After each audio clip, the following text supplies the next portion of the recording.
Hey everybody, I'm Cari Champion, and I'm sitting with some living legends, Maverick Carter, Snoop Dogg, Nas, and Rick Ross. And we're here to discuss culture and crime cinema and how it all comes together in the Netflix upcoming film, The Irishman. Back then, there wasn't nobody in this country who didn't know who Jimmy Hoffa was. Snoop, I'll start with you first. Talk to me about legends who never die. I think when you're talking about a legend, I think most legends are people champs. And when you're the people's champ, you live on forever because the people are going to continue to spread your name and spread your gospel. And I feel that's one thing about the legacy of Jimmy Hoffa that was betrayed many years ago. We didn't know about it, we just heard about it, but the people kept it alive. Even generations that wasn't even connected to us, they kept him alive to where his name was introduced into hip hop. Rappers started using his name because it made sense, because we figured out that he was a gangster and he was, you know, against the system, and he was about helping people get their money and get to what they needed to get to, so we could respect that. A legend is definitely voted on and decided by the people, but it comes because that person made people feel something. When you see Michael Jordan shoot a fadeaway, it's always the same feeling. The first time I ever seen him do it, and that shit goes swoosh through the rim, and now if you put the same clip on I've seen 1,000 times, I still feel something that sometimes I might not even be able to explain, but I definitely can feel it. Hello? Is that Frank? Yes. Hiya, Frank. This is Jimmy Hoffa. Yeah. Glad to meet you. Well, glad to meet you, too, even if it's over the phone. I heard you paint houses. Yes, sir, I do. First of all, that's the top 3 guys. Period, Off the right? tippy. Off the top. That conversation that we just watched of the call of Hoffa calling Frank, just to look in his face, you could tell the weight of the call, even though Hoffa was not really giving him any instructions, but just the weight of hearing that voice on the other line, he could tell he had now been lifted and brought into a whole nother realm. He had been accepted. Yeah. He had leveled up. That scene reminds me of a phone call that I got. I think it was 1991, and Warren G called with Dr. Dre on the phone. And to hear Dr. Dre's voice come through the phone, it was like the feeling I got watching that shit. Like knowing like, this nigga can change my life. And I'm like just listening to it, trying to understand it all. And like, you know what? When I do finally get in front of him, I ain't gonna never leave you. And that's what that felt like.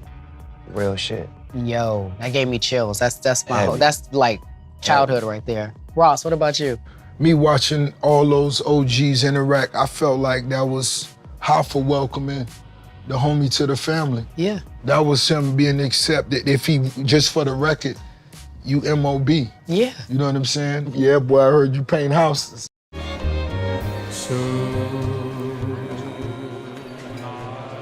Only 3 people in the world have one of these, and only one of them is Irish.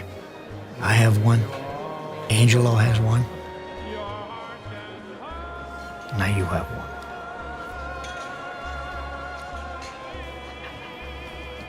Snoop, he gets the ring. He's That's made. shit. Welcome to the family. That's like, I say that for rappers, like in my era in the 90s, when a nigga got that death row chain, nigga got that no limit chain, nigga got that chain, whatever represented your clique or wherever the fuck you was from, that chain meant every motherfucking thing. When you got it, you motherfucker had to be given to you by the colonel, by the general, or the motherfucking top dog. I always knew, like, respect is earned. You're not given. You know, I always knew that. I never want anything given to me. And I can only appreciate a boss call from somebody like that. And that's the call that was made right there. It was like, you know, I see you. Right. I see you, you know?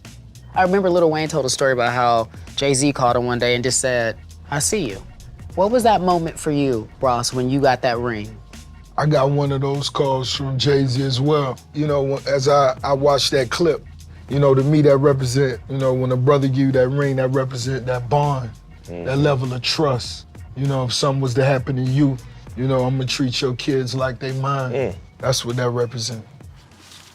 If they can prove it, just gonna want names from you, accomplices. That's all. You give them a couple names, you go home. Keep your job. What do you think about that? Would you do that? No. Would you give them names? No. No names. Old school, but old school is old school. Like, my father is the same way. Niggas don't say nothing, don't tell nothing. That's just how they get down. Like, and I'm the same way. Like, I don't know how to tell on a motherfucker. I don't know how to give you up or to rat on you. Like, fuck that. Like, that's bitch shit. That was G shit. We got here by being loyal. And loyalty rings true because we are placed in these seats because we were loyal to our beliefs, what we wanted to do, and the people who cared about us that helped us. You know what I mean? When I think about it, it gives me a bit of a chill to think about the loyalty that LeBron had to me as a friend and as a business partner to say, take a chance on me. So I experienced loyalty from a standpoint of empowerment, of really giving somebody an opportunity, but giving them actually a platform. Because in life, anybody who makes it anywhere, we all have to have a platform. That's the loyalty that I experienced that I can't, it gives me a chill thinking about it. Like, my relationship with Dr. Dre has always been, we never ask each other for nothing, right? That's one motherfucker that I ain't never asked nothing from, and he ain't never asked me for nothing. But if we ever need it, we'll look out. And that's where the loyalty lies, right there. It is an honor for me to be here tonight to present this award to my dear friend, Mr. Frank Sheeran.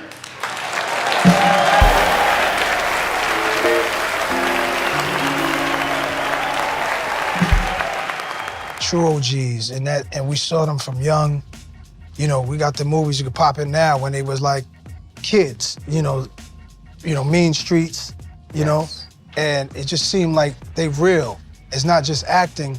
They know what that life is. They've seen it, they've been around it, and they can give it to us on the screen. So they were the best to give us that element of the streets, and we appreciate them. So I appreciate them coming together to give us this history right here. Shout out to Scorsese for being such a brilliant director, bringing these guys together and capturing their talent. When you think of Goodfellas, when you think of Casino and what those films meant to me, I still would debate, depending on what time of day it was, you know, which one is better. Right. It just depends because they all have so many climaxes and so much game that I walked away from, you know, and most definitely this feel like that top shelf. Top shelf, okay. Yeah.